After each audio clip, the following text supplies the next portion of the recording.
Hi, my name is Sandy Clark, and today I'm going to demonstrate on my husband how to take a blood pressure successfully.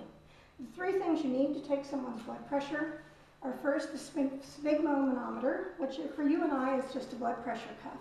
If you have somebody extra large, you would probably want to get a larger size cuff because it can make a difference in what their blood pressure is. Second thing you need is a stethoscope. Sometimes people say they have longer stethoscopes that they work well. Cardiologists have told me that the shorter stethoscopes are actually better. That way the sound doesn't have so far and it distorts it less if it's a short pathway. The third thing you need is a dummy to take blood pressure on. And I married that dummy 24 years ago. This is my husband, Bill. Hello.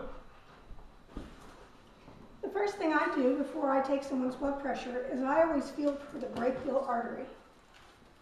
On the blood pressure cuff, this has got a circle where the brachial artery is.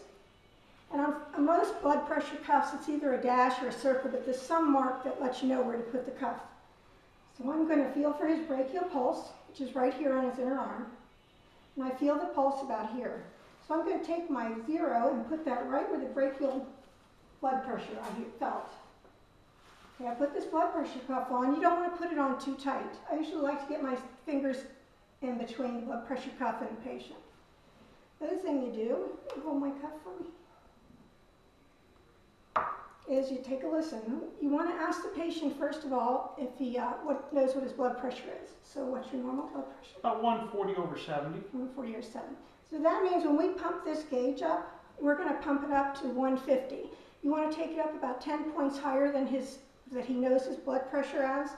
That way you don't injure flow to the arm. The other thing you want to ask him is, do you have any kind of devices in your arm? No. Some dialysis patients have shunts or fistulas, and you want to make sure that you do not use that arm because it truly can interact with the blood vessels.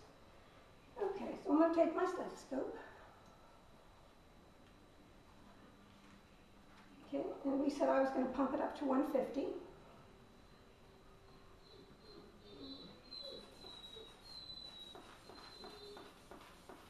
And this is a boring part.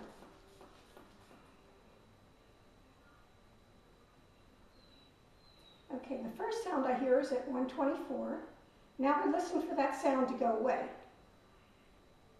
That's at 65.